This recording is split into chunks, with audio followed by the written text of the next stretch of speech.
Hi everyone, we're here with one of our sermon recaps, and we are in the middle of our Taking Risks sermon series, and this week we're reading from 1 Samuel 17. Last week we talked about David recounting the mighty acts of God in his life, and this week we continue that story. So it says, "Go," Saul replied to David, "and may the Lord be with you." Then Saul dressed David in his own gear, putting a coat of armor on him and a bronze helmet on his head. David strapped his sword on over the armor, but he couldn't walk around well because he'd never tried it before. "I can't walk in this," David told Saul, "because I've never tried it before." So he took them off. Wearing someone else's armor. Don't do it. Yeah. Don't do it. You know, I thought this was going to be a really easy sermon to write, but I kind of struggled with it all week, just figuring out how to talk about this in a way that would relate to people. And I love how you started yours off with taking everyone back to their childhood and trying on a parent's clothes or grandparents' clothing, you know, doing that dress up. And it took me back to my... I was a bit of a tomboy growing up, so I never wanted to try my mom's stuff. I always had my dad's shoes on. I loved putting on his big clunky work boots, but I looked ridiculous, of course, because they came up all the way to my knees, and I couldn't tie them tight enough. But so it took me back to that moment. But how fun it was, but also how awkward it was to try and do that. So that was just a fun memory to help people get into that. One that I think everybody can relate to. Yeah, and that leads us into the realization that we can't be somebody else. We're who we are. Mm-hmm. As I went through the text and began to consider how that works in my life, I'm not Billy Graham. Mm-hmm.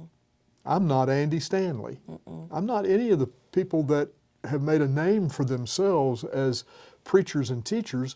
I'm me, and I've got to be the best me that God puts in me. Mm-hmm. I've got to follow the Spirit that leads me to do the things that I need to do, and that's what David was doing.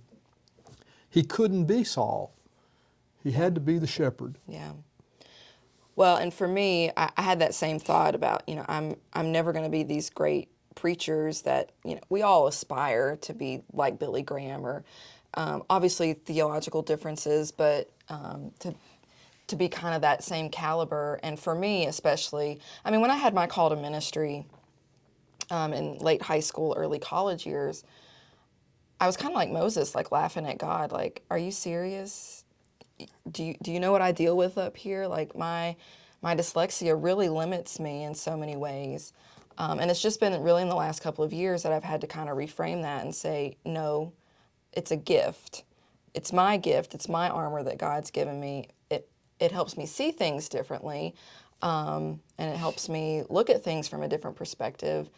And not everybody appreciates that all the time. But just to remember that what often feels like a curse or something that I'm burdened with, God has actually given to me as a gift. It's my armor to do life in. So, but then I also loved how we both kind of brought, what does it look like for the church too?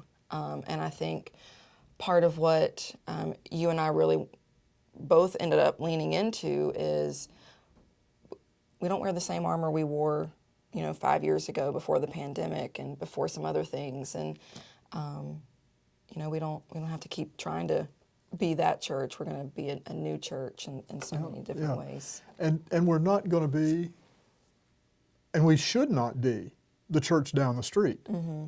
or the church across town. They have their own issues. They have their own things to do. We need to be the best church on this corner, mm-hmm. the best United Methodist Church God will allow us to be. And I think we're beginning to see some fruit in that.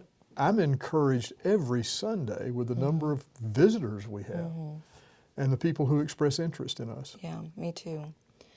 So I think that leads again into the Reshape program that we're mm-hmm. going to be starting in March this whole series. I didn't know when I picked this exactly when we were going to be starting Reshape, but I'm glad it's kind of leading into this process that we're going to go through to help the church move forward. It's always good to kind of reassess our armor, right? You need to look at things and see what needs tending and what needs mending, what needs strengthening. So that's really what Reshape is going to help us do as a congregation. But yeah, we don't have to live like every other church in town. That's not our identity.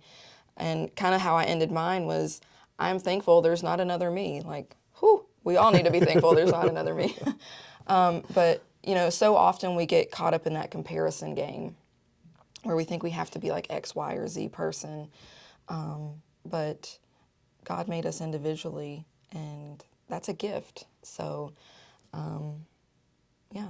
Any other thoughts that you had about this week's preaching? Like you, I looked at that passage and thought, why did she pick this?